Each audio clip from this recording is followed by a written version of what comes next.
their mom, men who will now never grow old.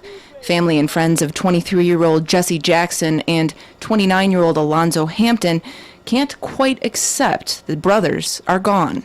I have two sons fast, and I'm just so hurt.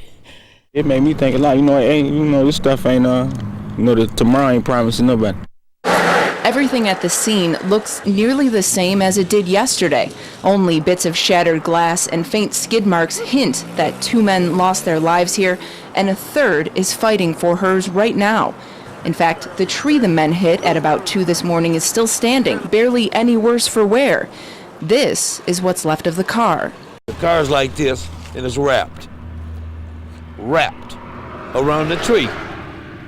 Windows out, everything. Terrible situation. Battle Creek police say speed was a factor in the one-car crash. No word on if alcohol was involved or if anyone was wearing seatbelts. It's hard to bury one person, then you got to bury two at a time. There's two babies gone. There's two of my babies gone. This is the amount and the exact type of meat that Bryce Harris shoved all into his mouth. It's 6 slices of spicy Italian ham. He tells us that he folded it up like this, put it all in his mouth. He said that he tried to chew it for a little bit, started to swallow, realized he was swallowing the whole thing, and he was in trouble. I was pretty close to tears watching it because, seeing yourself basically die on camera is not fun to watch at all. No exaggeration there. After 4 to 5 minutes without oxygen, Bryce Harris's face turns blue. He starts convulsing and nearly dies. I'm pretty sure I was probably legally dead there for a minute or two. All because the 22-year-old decided to see if he could eat 6 slices of Italian ham all at once. What were you thinking? I wasn't thinking. There was no common sense, no trail of it in my mind at that time. You can see on the Jimmy John surveillance video, Harris almost immediately starts choking and trying to get help. Even though at this point he's still walking around, he tells us he's blacked out because his brain didn't have enough oxygen.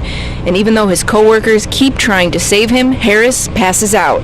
Several minutes after he started choking, Public Safety Officer Keaton Nielsen gets on scene and within less than a minute has Harris breathing once again. I've just, been, praying to God and just thanking God over and over. Thank you for, keeping me alive and giving me a second chance at life. Yeah. 'Cause that's essentially what I got. Harris says Officer Nielsen has his eternal gratitude, and Nielsen, too, has a message tonight. He tried for 6. I don't think I'd go for 7 pieces of capicola to eat, but, I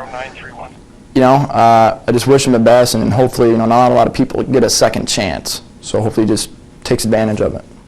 Also, when we spoke with Harris today, he said while he was at the hospital, doctors found that there is still a piece of meat in his lung that either his body will absorb or he may actually need to get a surgery to have that removed. Live in Kalamazoo tonight, Danny Carlson, 24 News 8. 11-year-old Bailey Robinson started playing baseball when he was 5. He told us he likes it more than his little sister. But Bailey has epilepsy and autism, and his coach says he just doesn't feel it's safe and right for Bailey to play with other boys his age. There we go. Good hit.